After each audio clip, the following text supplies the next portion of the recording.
The following morning, the house felt different, not because anything had changed physically. The walls were the same, the wooden floors still creaked in familiar places, the roses still bloomed beneath the front porch. But for the first time in weeks, peace had returned.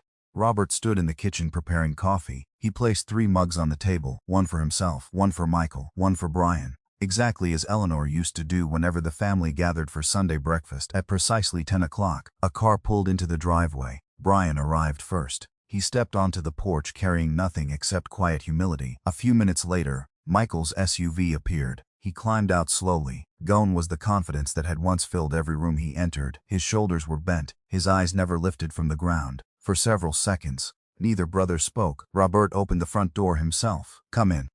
His voice was calm, neither warm nor cold, simply calm. The 3 men sat around the old oak dining table, the same table Robert and Eleanor had bought during the first year of their marriage. The same table where birthday cakes had been cut, homework had been finished, Christmas dinners had been shared, arguments had been forgiven, lives had been built. Robert looked at the worn scratches across its surface. Every mark told a story. So he finally said, "You both wanted this house." Neither son answered. Robert continued quietly, "When you were children, you thought this was the biggest house in the world."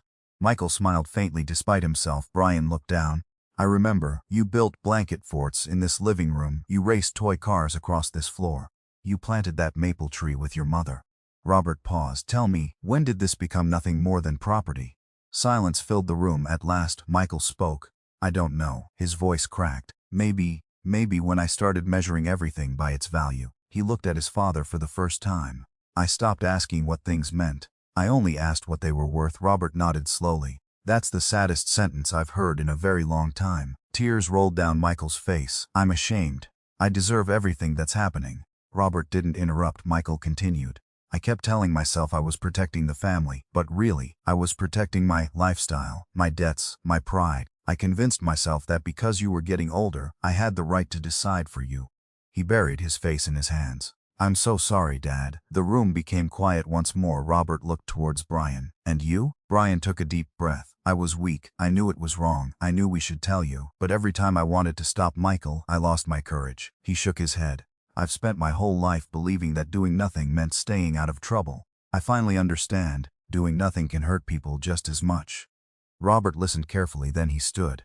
He walked slowly towards the living room window. Outside, the morning sun illuminated Eleanor's rose garden. He smiled softly. "You know, your mother used to tell me something." "The brothers waited," she said. "The greatest inheritance parents leave behind isn't money. It's the example their children choose to follow." Robert turned back towards them. "I thought I had failed. I wondered where I had gone wrong." He paused. "But I've realized something. No parent controls every decision their children make. You become men, and then, you choose who you want to be." He looked first at Brian. "You chose honesty late, but you chose it." Brian quietly wiped away another tear. Robert then looked at Michael. "You chose greed, and every choice has consequences." Michael nodded. "I understand." "No," Robert answered gently. "You understand today. My hope is that you still understand 10 years from now." He walked back to the dining table. From a leather folder, he removed several documents. "My solicitor prepared these yesterday." Michael's hands trembled. Robert continued. "The house remains protected under the trust. It will stay that way." He placed another paper on the table. "A portion of my estate will be donated to the Eleanor Walker Community Housing Fund." Brian looked surprised. "You created a charity?" Robert smiled. "Not a large one, but large enough to help families who are one step away from losing their homes." Michael whispered, "Mom would have loved that." Robert looked towards Eleanor's photograph. "I believe she already does," he continued. "The rest of my estate will be distributed fairly, but not as a reward, as a responsibility." He looked directly at both sons. "If either of you ever believes inheritance is something you're owed, then you've misunderstood everything your mother and I spent our lives trying to teach." Neither man could respond. The truth was too heavy, yet somehow, it also felt freeing. Robert picked up his coffee mug, the chipped white mug Eleanor had once wanted to throw away. He smiled. "Funny, isn't it?" Michael looked up. "What is this mug?" "It isn't perfect. It never will be. But I've kept it because every crack reminds me of someone I loved." He gently placed it back on the table. "Families are the same. They don't stay perfect. They crack. They disappoint us. They hurt us." He paused. "But whether they break forever or become stronger depends on what we choose to do after the damage is done."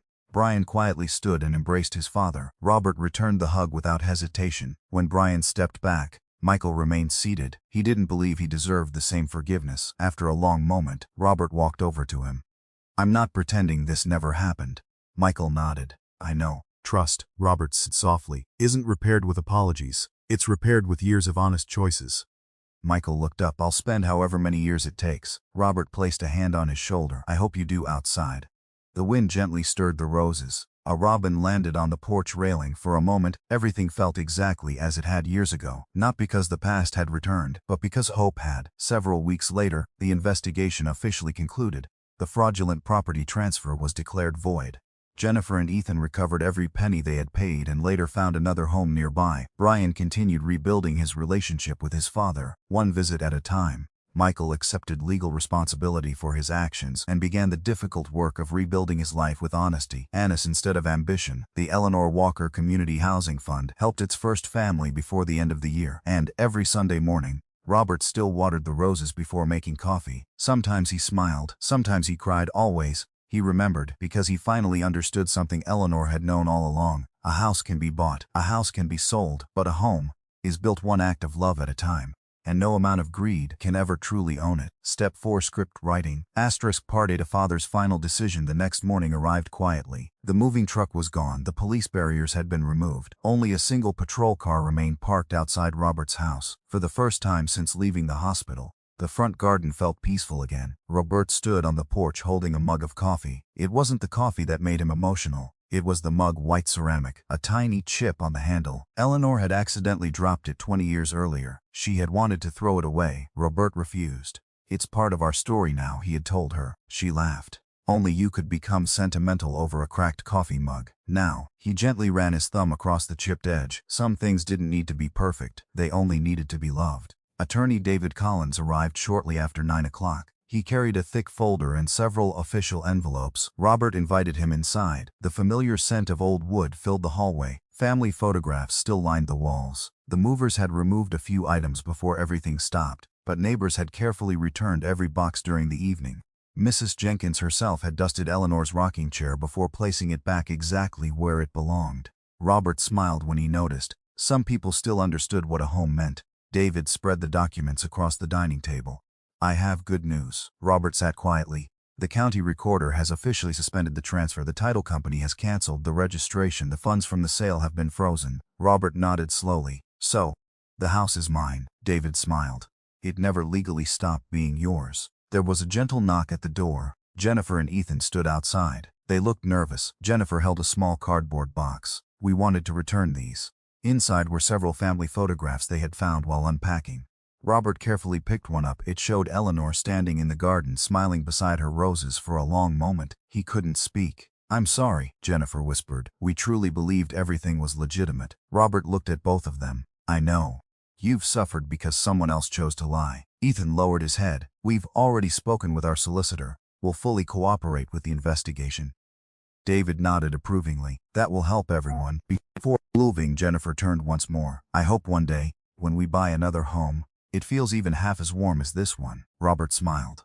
"I hope it does." That afternoon, Brian arrived alone. He didn't knock immediately. Instead, he stood on the porch staring at the front door, the same front door his father had painted every summer. Finally, he raised his hand. Robert opened it before he could knock. Neither of them spoke. Brian's eyes were red. "I don't expect forgiveness." Robert quietly stepped aside. "Come in." They sat together in the living room. The silence lasted several minutes. Then Brian reached into his jacket pocket. He placed an envelope on the coffee table. "What is this?" "My resignation." Robert frowned. "I've sold my share of the construction business. I used the money to repay every pound I received from Michael." He pushed another document across the table. "I've also given a full statement to the police." Robert looked at him. "You didn't have to tell me that." Brian nodded. "I know. I needed to tell myself." His voice trembled. "I kept telling myself I wasn't the one making the decisions, but every day I stayed quiet. I became part of them." Fresh tears rolled down his face. "I failed you, Dad." Robert looked at the man sitting before him, not the frightened little boy he once carried on his shoulders, not the teenager learning to drive, a grown man finally accepting responsibility. He slowly reached across the table, placed one hand over Brian's. "You failed, but today, you stopped failing." Brian broke down completely. For the first time since this nightmare had begun, father and son cried together. Across town, Michael sat alone inside a solicitor's office. The investigation had expanded. Fraud, forgery, misrepresentation, financial misconduct. Every hour brought another difficult conversation. His solicitor closed the file. The strongest thing you can do now is tell the complete truth. Michael stared through the office window. He barely recognized the man reflected in the glass. When had ambition become greed? When had helping his father become controlling him? When had success become more important than family? For the first time, he had no answers. Several days later, David returned with one final document. This requires your signature. Robert adjusted his glasses. What is it? A revised estate plan. Robert looked thoughtful. I've been thinking about that. He slowly picked up his pen. I don't want money deciding whether my family stays together. David nodded. What would you like to do? Robert looked toward Eleanor's photograph, then quietly answered, I want this house protected exactly the way Eleanor wanted. And when I'm gone, I want part of everything we've saved to help people who have nowhere to go. David smiled. A housing charity? Robert nodded. There are families sleeping in cars tonight. Eleanor would never have ignored that. David wrote carefully. We'll establish a charitable gift in her memory. Robert smiled softly. She'd like that. That evening, Robert called both of his sons. Be here tomorrow morning. I have something important to say. Neither son asked why, neither refused as he ended the calls. Robert stood once more on the front porch. The sunset painted the sky in warm shades of gold and orange. The roses swayed gently in the evening breeze. Tomorrow, he would make the final decision that would shape his family's future, not with anger, not with revenge, but with the wisdom that only a lifetime of love and one unforgettable betrayal could ever teach. No one spoke after David Collins ended the phone call. The only sound came from the wind moving gently through the maple tree. Robert stood motionless on the front porch. Michael stared at the attorney, trying to read his expression. Brian slowly rose from beneath the tree. Officer Harris folded his notebook. What did they say? David looked around at everyone gathered in the front garden, then he answered calmly. They confirmed that this property was transferred into a protected family trust 5 years ago. Jennifer frowned. A family trust? David nodded. Yes, and if the county records are accurate, he looked directly at Michael. Neither of Robert Walker's sons had the legal authority to sell this property. Silence come meet silence. Even the movers stopped pretending to work. Michael laughed nervously. That's impossible. My father never mentioned a trust. Robert looked equally confused. A trust? David turned towards him. Mr. Walker, do you remember meeting with attorney Harold Benson shortly after your wife passed away? Robert thought for a moment, then slowly nodded. Yes. He handled Eleanor's estate. David smiled gently. Do you remember signing several documents to protect the house? Robert closed his eyes. Fragments of memory slowly returned. Eleanor had been diagnosed with cancer during her final year. One evening, while sitting together on the porch, she had taken his hand. If something ever happens to me, I want this house protected. Robert had laughed softly. Who? She had smiled sadly. Not strangers. Life. She squeezed his hand. People change. Money changes people. Promise me this house will never become something people fight over. Robert had promised several weeks after her funeral. Attorney Benson had explained the advantages of placing the property into a family trust. Robert hadn't fully understood every legal detail. He simply remembered one sentence. Asterisk. No one can transfer this property unless you personally authorize it under the trust. Robert opened his eyes. I remember now. David nodded. Then your memory matches the county records. Michael's breathing became heavier. There must be some mistake. David calmly removed his phone. There isn't. The trust was properly recorded. It remains active today. Michael shook his head. But the title company, the closing, the buyers, David interrupted. They relied on paperwork submitted to them. Paperwork that now appears deeply questionable. Michael took a step backwards. His confidence was disappearing with every passing second. Officer Harris spoke quietly. So legally, the sale never should have happened. David answered immediately. Correct. The trust owner never authorized it. The trustee never approved it. The legal protections were bypassed. He paused, which means this transaction may be completely void. Jennifer covered her face with both hands. Ethan slowly exhaled. So, we never actually owned the house. David looked sympathetically at the young couple. You acted in good faith. If fraud occurred, the law generally protects innocent buyers. He glanced towards Robert. Never legally left him. Brian stared at his brother. You knew. Michael didn't answer. You knew about the trust, didn't you? Michael remained silent. Brian stepped closer. You searched Dad's filing cabinet. I remember. You found Mum's old legal folder. Michael finally looked at him. I thought it had expired. Brian shook his head. You never checked. You just assumed. Michael's voice suddenly rose. I was trying to save this family. Brian laughed bitterly. No. You were trying to save yourself. Robert listened quietly. His heart wasn't racing anymore. Oddly, he felt calm. The worst fear of his life had already happened. Everything after that simply became truth. He slowly walked towards Michael. His son could barely look at him. "Dad," Michael whispered. "I can explain." Robert studied his face for a brief moment. He no longer saw the successful estate agent. He saw the little boy who had once climbed onto his shoulders to hang Christmas lights. The teenager who had cried after failing his driving test. The young man who had promised to look after his mother when she became ill. Where had that son gone? Robert asked quietly, "When did you stop seeing this house as your home and start seeing it as money?" Michael lowered his head. He couldn't answer because he didn't know. Officer Harris received another call from dispatch. He listened carefully, then ended the call. "The county recorder's office has confirmed everything." He looked directly at David. "They're placing an immediate administrative hold on every document related to today's transfer." David nodded. "Exactly as they should." Michael closed his eyes. The sale, the money, the paperwork. Every part of his carefully planned scheme was falling apart. David reopened the leather folder. "There is one final matter." He removed a certified copy of the trust agreement that had just been emailed from the county archives. Robert recognized Eleanor's elegant signature near the bottom of one page. His own appeared beside it. A tear rolled slowly down his cheek. He gently touched the paper. "I forgot," he whispered. "I promised her." David smiled softly. "And without even remembering, you kept that promise." Michael suddenly stepped forward, his voice cracked. "Dad, I'm sorry. I never thought." Robert looked at him. "No, you never thought I'd come home." Michael's shoulders collapsed. There was nothing left to deny. No more explanations, no more excuses. Only silence. Officer Harris stepped closer. "Mr. Michael Walker, I need you to remain here while we continue this investigation." Michael nodded weakly. For the first time in his life, he realized that losing the house was not his greatest punishment. He had already lost something far more valuable: his father's trust. As the evening sun settled behind the rooftops, Robert stood on the porch where he and Eleanor had once planned their future together. The house was still standing, the roses still bloomed, the wind chimes still sang softly. He looked towards the front door, then quietly whispered, "I kept my promise, Ellie." Behind him, David carefully closed the trust file. Tomorrow, the law would finish its work. But tonight, one truth had already become undeniable. The house had never truly been stolen. Only a father's heart had been. The afternoon sun hung low above the quiet neighborhood. No one had left. The moving truck remained parked in front of the house. Boxes sat untouched on the lawn. The police officers continued speaking quietly among themselves.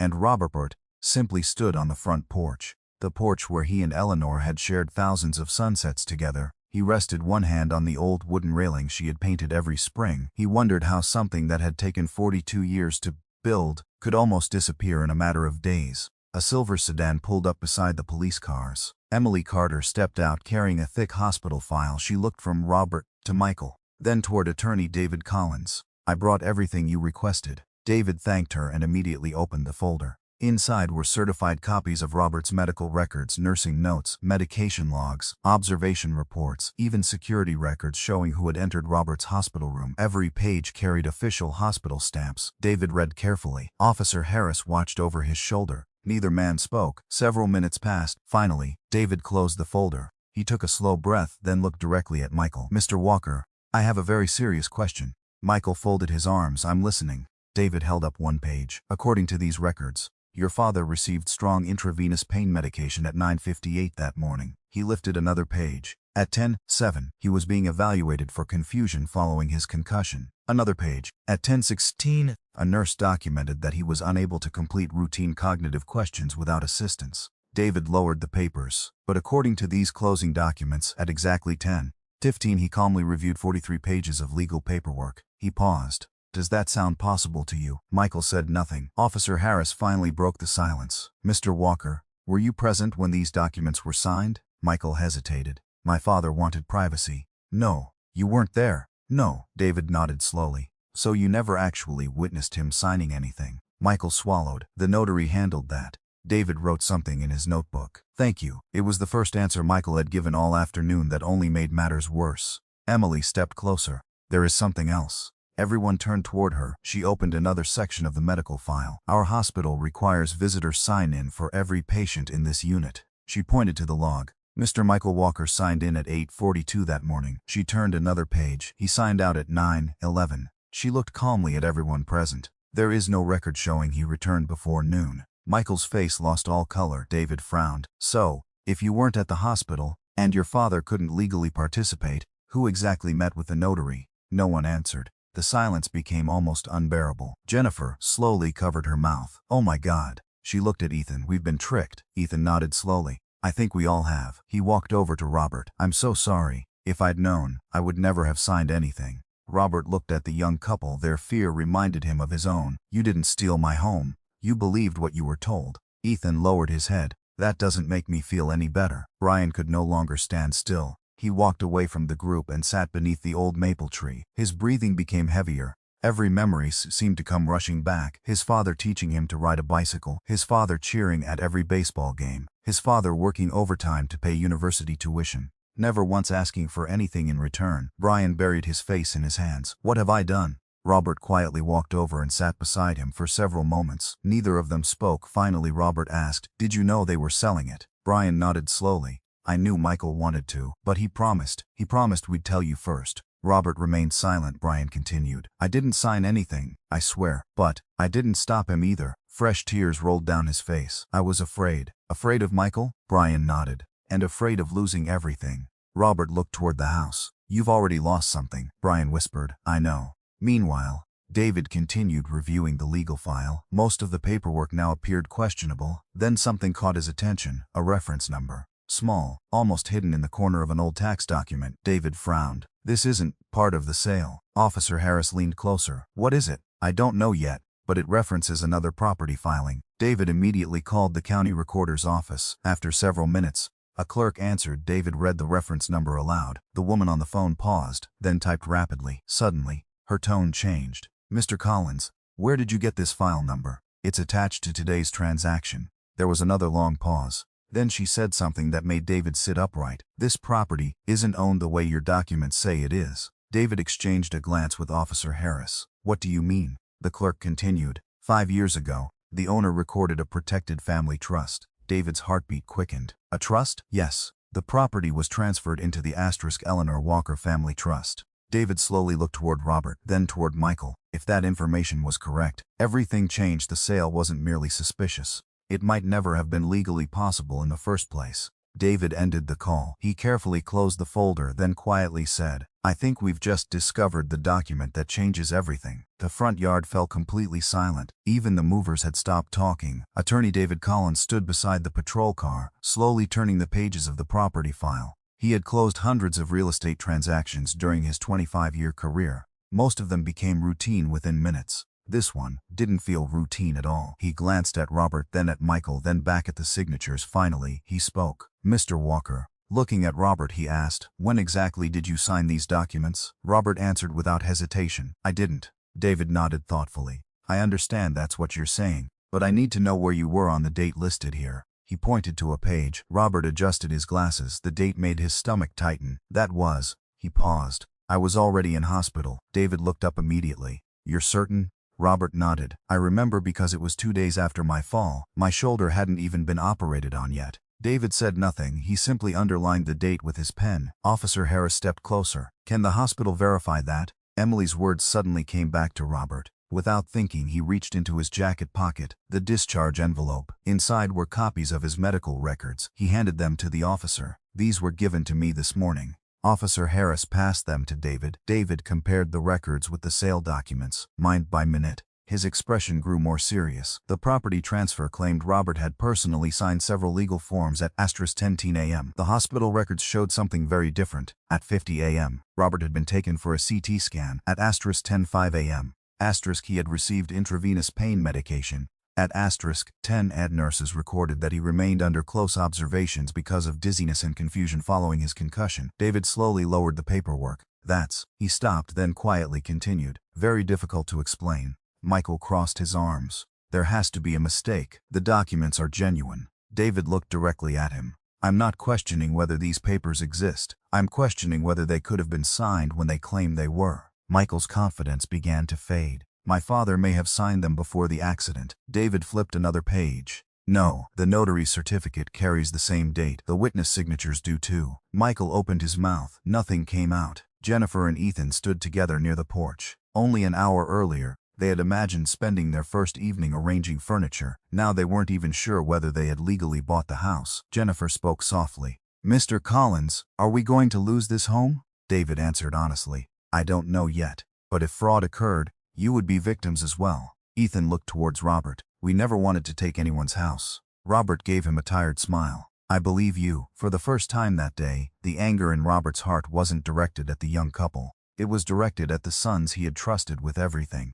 Brian had remained silent the entire time. He stood beneath the old maple tree, the same tree where Robert had once built him a treehouse. Brian remembered being 10 years old. His father had worked every weekend for a month to finish it. They had laughed together as they painted the wooden walls. That treehouse was long gone. But the tree remained, just like the house, just like the memories. Brian felt sick. He could no longer convince himself this had been for Dad's own good. It had never been about helping Robert. It had always been about money. David requested everyone's identification and asked Officer Harris to make copies of every document. As another officer photographed the paperwork, David noticed something unusual. He leaned closer, then frowned. Officer, take a look at this. The signature on the property deed resembled Robert's at first glance. It looked convincing, but the signature on the notarized affidavit was noticeably different. The slant had changed. The pressure was inconsistent. Even the way Robert formed the letter asterisk in Walker wasn't the same. David looked at Robert. Would you mind signing your name?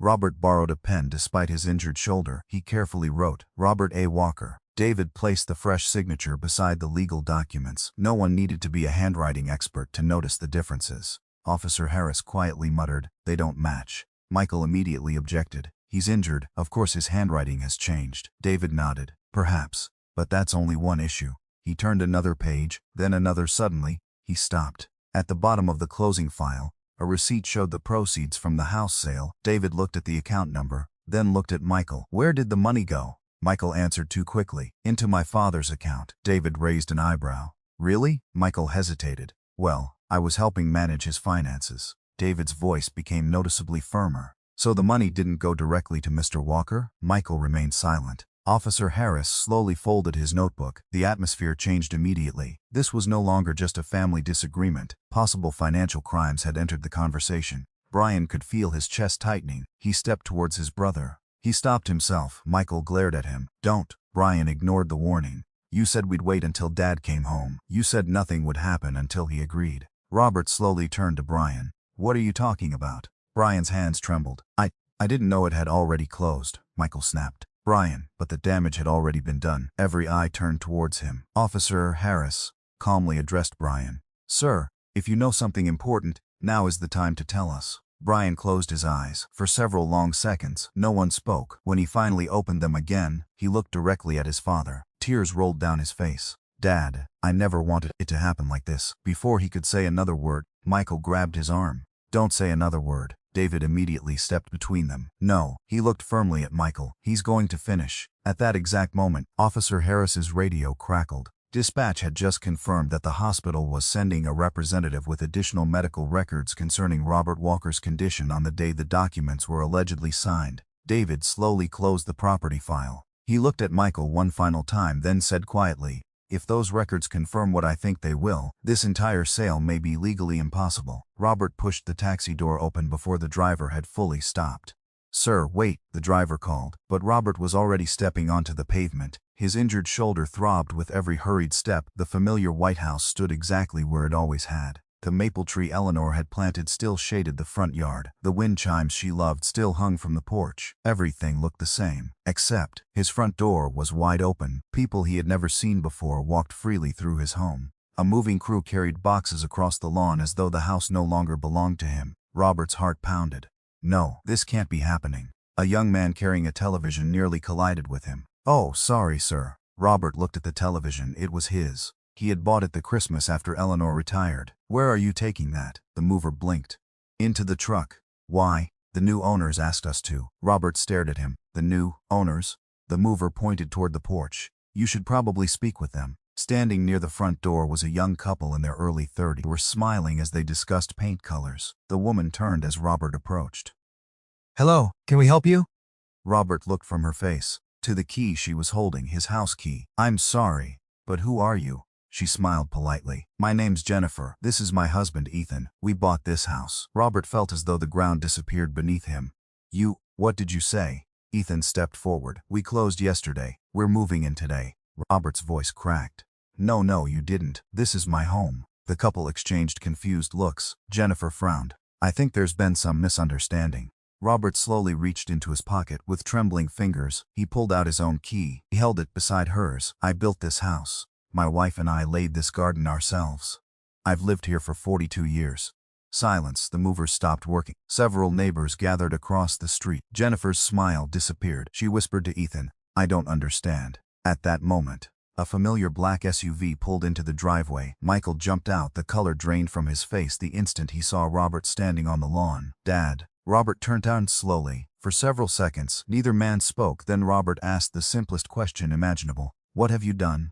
Michael forced himself to smile. Dad, you weren't supposed to. He stopped himself. Robert heard every word. I wasn't supposed to what? Michael quickly recovered. I mean, you should still be resting. Robert took another step forward. I asked you a question. What have you done? Michael glanced nervously toward the buyers. It's complicated. No, Robert's voice remained calm. It's very simple. Why are strangers inside my home? Brian arrived only moments later. His pickup truck stopped abruptly behind Michael's SUV. He climbed out, looked at Robert, then lowered his eyes. He couldn't even pretend to be surprised. Robert noticed immediately.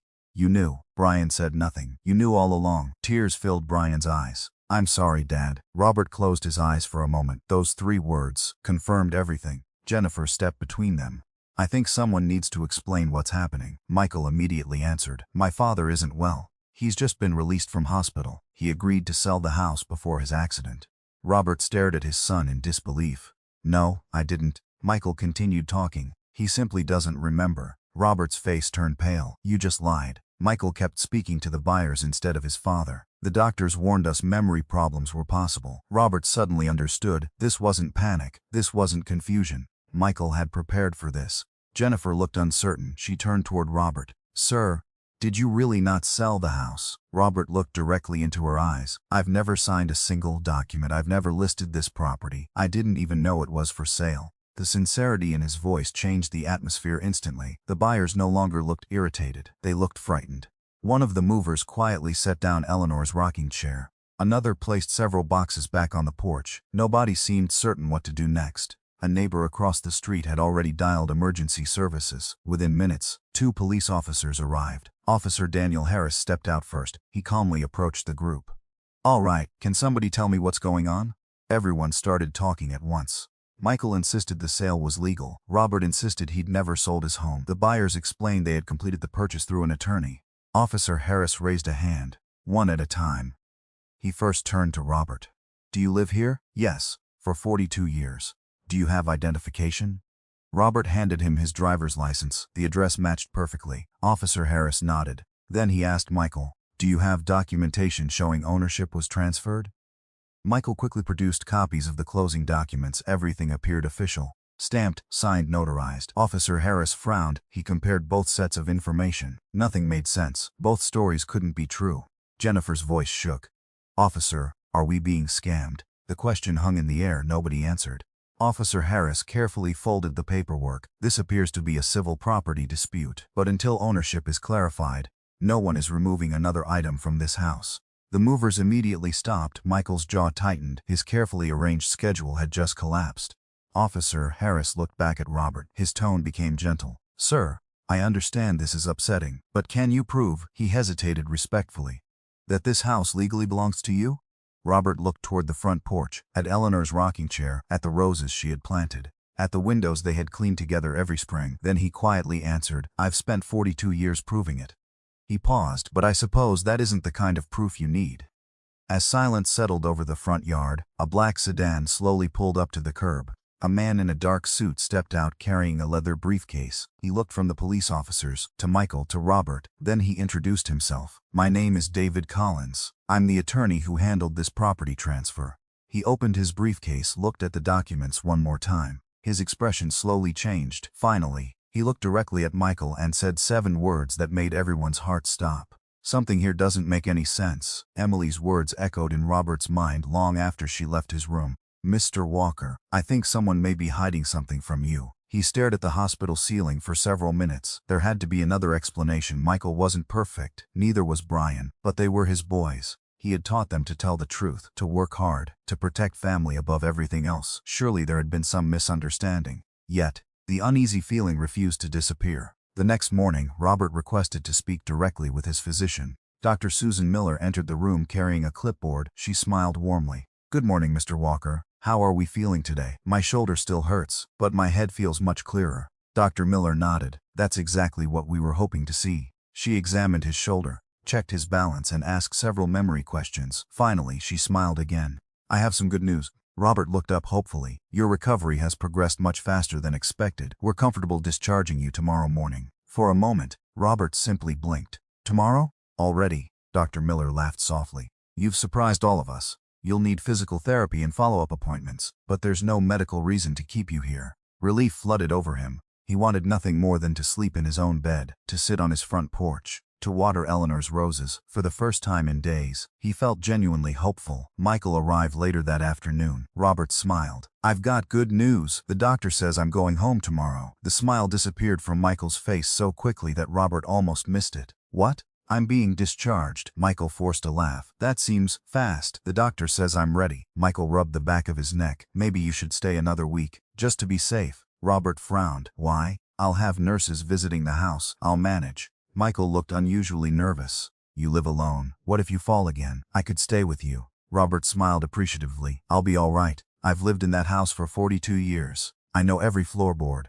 Michael didn't respond immediately. Instead, he reached for his phone. "I need to make a quick call." He stepped into the hallway. The door didn't close completely. Robert wasn't trying to eavesdrop, but he couldn't help overhearing part of the conversation. Michael spoke in a hurried whisper. "He's coming home tomorrow." "No, tomorrow. We'll have to move everything up." Robert's heartbeat quickened. "Everything up? Move what up?" When Michael returned, he smiled as though nothing had happened. "You must have heard work calling," Robert joked. Michael nodded too quickly. "Yeah, just business." But Robert noticed something else. Michael's hands were shaking. That evening, Brian visited alone. For the first time since Robert had been admitted, the brothers weren't together. Brian stood quietly beside the hospital bed. He looked exhausted. Dark circles framed his eyes. Robert gestured toward the chair. "Sit down." Brian obeyed. For several moments, neither of them spoke. Finally, Robert broke the silence. "Is something wrong?" Brian stared at the floor. "No, you don't look all right." Brian swallowed hard. "Dad." He stopped. Robert waited patiently. Brian opened his mouth again, then closed it. Finally, he whispered, I'm sorry." Robert frowned. "Sorry for what?" Brian quickly wiped at his face. "For not visiting more before all this." Robert smiled gently. "Oh son, life gets busy. I understand." Brian looked as though those words hurt him even more. He stood abruptly. "I should go." Robert reached out with his good hand. "Brian." His son turned back. "I love you." Brian's eyes filled with tears. "I love you too, Dad." Then he hurried out of the room. Robert watched him disappear. Down the corridor, something was terribly wrong. He could feel it now. Across town, the atmosphere inside Robert's house was completely different. Cardboard boxes lined the hallway. Kitchen cabinets stood half empty. A moving company had begun preparing furniture for transport. Michael stood with the buyers in the living room. "We'll have possession tomorrow afternoon." The young couple smiled excitedly. "We can't wait. This house feels like home." Michael forced another smile. "I'm glad it's going to a good family." His phone vibrated. He glanced at the screen. One message. "Dad discharged tomorrow morning." Asterisk. The color drained from his face. "What happened?" the buyer asked. "Nothing, just a work issue." But inside, panic exploded. Everything had been carefully planned. Robert was supposed to remain in rehabilitation for at least another 3 weeks. The sale would already be complete before he ever returned. Now, everything was collapsing. Michael immediately called Brian. "You need to answer your phone." Brian picked up after several rings. "What?" "Dad's coming home tomorrow." Silence. Then Brian quietly replied, "I told you this was a mistake." Michael snapped. "This isn't the time. We have to finish this." Brian's voice sounded defeated. "You do." Then he hung up. Back at the hospital, Emily helped Robert complete his discharge paperwork. She noticed he seemed unusually quiet. "Nervous about going home?" Robert hesitated. "I should be excited, but something doesn't feel right." Emily studied him for a moment. "If anything seems unusual after you leave, promise me you'll ask questions." Robert smiled politely. "I've always trusted my family." Emily answered softly. "Trust is important, but so is the truth." The following morning, a taxi pulled up outside the hospital entrance. Robert thanked the staff who had cared for him. Emily handed him one final envelope containing his medical records. She squeezed his hand gently. "Take care of yourself. You too." The taxi driver loaded Robert's small suitcase into the boot. As they drove through familiar streets, Robert smiled. There was the old bakery, the park where Michael and Brian had learned to play baseball, the church where he and Eleanor had exchanged their vows. Everything looked exactly as he remembered, Until they turned onto his street, Robert's smile slowly faded. Halfway down the block, a large moving truck sat directly in front of his house. Workers carried furniture through the open front door. Cars lined both sides of the street. Several strangers stood on the lawn, laughing as though they belonged there. Robert leaned forward. His voice barely escaped his lips. The taxi stopped at the curb. Robert stared in disbelief. One worker walked out carrying Eleanor's antique rocking chair. The chair she had treasured for over 30 years. Robert's hands began to tremble. What is happening to my house? Step 4 script writing. Part 2. A house quietly stolen. Robert slept poorly that night. The pain in his shoulder was manageable. The concussion headaches were slowly fading. But something else kept him awake. It wasn't the hospital. It wasn't the machines. It was a feeling he couldn't quite explain. For 71 years, Robert had trusted his instincts. As a teacher, he'd learned to recognize when a student was hiding something. As a husband, he'd always known when Eleanor was pretending everything was fine. Now, for the first time in his life, he felt that same uneasy instinct about his own sons. The next morning, Michael arrived carrying fresh coffee. "Morning, Dad. Feeling better?" Robert nodded. "A little." Michael handed him the cup. "The doctors still think you'll need several more weeks before going home. Maybe even longer." Robert looked surprised. "Several weeks? My shoulder is broken, not my legs." Michael forced a small laugh. "You're not 20 anymore. We just want you safe." Brian arrived a few minutes later carrying clean clothes. He smiled, but it never reached his eyes. He looked tired, distracted, almost guilty. Robert noticed immediately. "Everything all right, son?" Brian hesitated. "Yeah, just work." Michael quickly interrupted. "His business has been stressful lately." Robert accepted the explanation, but Brian barely spoke during the rest of the visit. Every time Robert mentioned the house, Michael smoothly changed the subject. Later that afternoon, Robert tried calling his neighbor, Mrs. Jenkins. She had lived across the street for nearly 30 years. No answer. He tried again, straight to voicemail. A few minutes later, he attempted to call another neighbor. The call disconnected after one ring. Strange, he frowned. Emily happened to walk past his room. She noticed the concern on his face. "Everything okay?" Robert smiled politely. "I'm probably imagining things." "What makes you say that?" "I just can't seem to reach anyone from my neighborhood." Emily nodded thoughtfully. "It could simply be bad timing, but if something is worrying you, don't ignore it." Her words lingered long after she left. Across town, Michael stood inside Robert's living room. The curtains were open. Boxes had already begun appearing in the garage. A young couple walked slowly through the house with a real estate agent.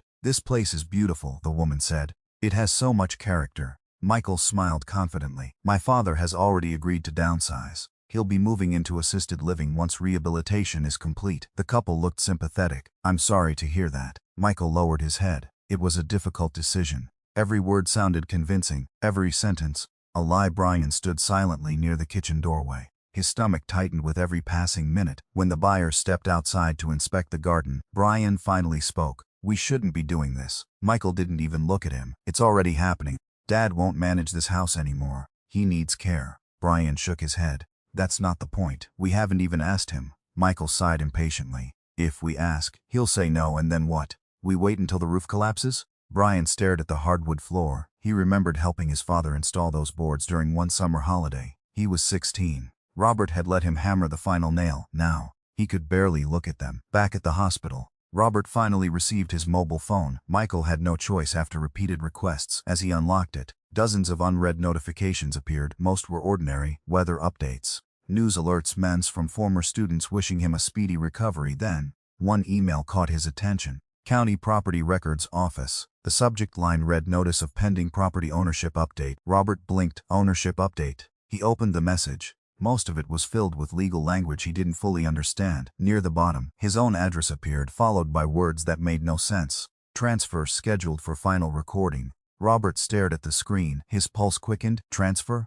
What transfer? He hadn't listed his house. He hadn't signed anything. Perhaps it was a mistake. He immediately dialed Michael. Michael answered after several rings. "Hey, Dad." Robert kept his voice calm. "I just received something from the county. It mentions a property transfer." There was complete silence, only for 2 seconds. But Robert noticed. Then Michael laughed. "Oh, that. It's just paperwork." "What paperwork?" "The county updates tax information, sometimes nothing important." Robert wasn't convinced. "I've owned that house for 42 years. I've never received anything like this." Michael's voice became firmer. "Dad, you're recovering from a concussion. Please don't stress yourself over government paperwork. I'll handle it." Before Robert could ask another question, Michael ended the call. That evening, Robert read the email again and again. Every sentence raised more questions, none provided answers. His heart felt heavier than it had since Eleanor's funeral. For the first time, he wondered whether his sons were hiding something. He hated himself for even thinking it. Parents weren't supposed to doubt their children,